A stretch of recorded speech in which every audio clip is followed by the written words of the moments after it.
The way things are going so far, it seems like 2025 will mark the beginning of all-out internet surveillance and censorship. You really need a VPN at this point. You know, if previously you were maybe using a VPN, and I use a VPN like that as well, which is mainly for entertainment and occasionally for security. So how do you use it for entertainment? Yeah, I mean, for Netflix, if I want to access a show that's not showing up, I know, for example, Friends, the sitcom, is available, but it's not available in the States. So I would connect to a VPN and I'm able to connect to the German or Swiss server and I can access Friends. So if there's a show that's not available to you, or a streaming service that's not available to you, or a game that's not available to you, or whatever service or online shop that you can't access from your local region, you can just connect to a VPN and make it available. And sometimes, of course, if I needed to secure my device on public Wi-Fi, because it's informational or a privacy suicide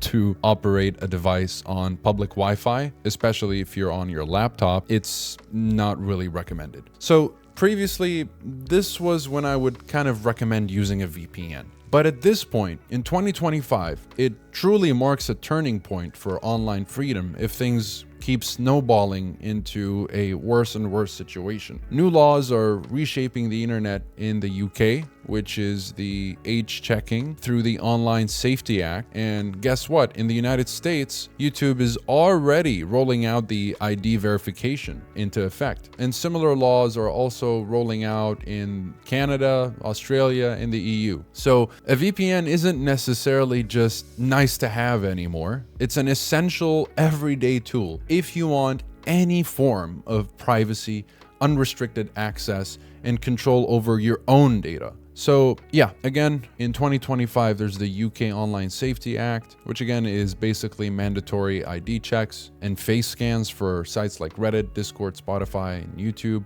In Australia, the e-Safety Commissioner can demand takedowns within 24 hours, enforce encryption backdoors. In the US, the COSA and Screen Act threaten anonymous browsing and could require age verification for all internet use, not just YouTube and specific websites. In the EU, there's a push for client-side scanning, so scanning your messages before encryption. These laws are rolling out in lockstep across the Anglosphere, signaling a coordinated shift towards surveillance and censorship, which is terrible news for anybody that cares a tiny bit about privacy in any way.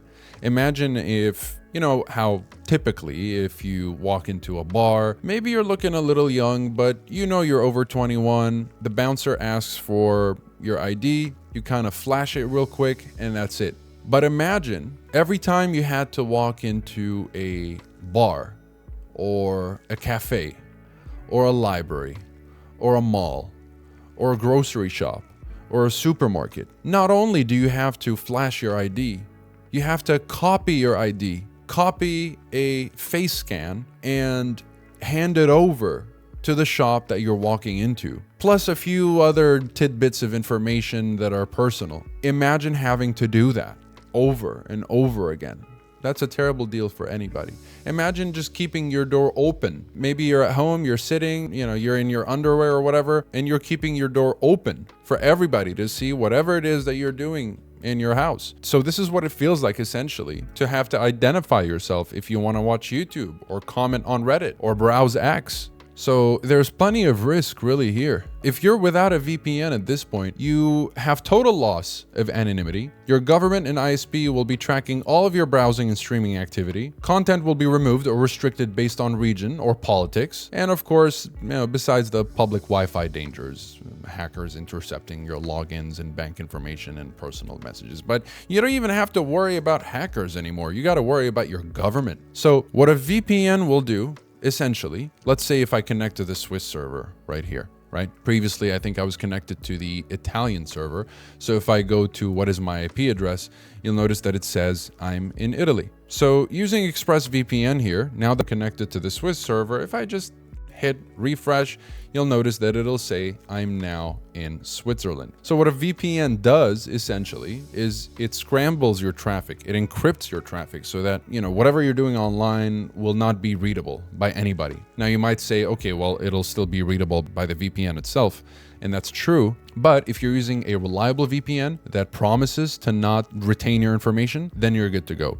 But you might say, well, all VPNs promise to not log your information and they still lie about it, right? Well, that is true, but if you're using a VPN that has an independently audited no-logs policy, meaning a third-party auditing company examines the network, examines the no-logs policy, examines the privacy policy, and examines the entire network of the company to make sure that it is safe to use and to also make sure that it's upholding the privacy policy and the no-logs policy that is being claimed here. So ExpressVPN does all of that. They have yearly independent audit reports coming out every year, so it's great.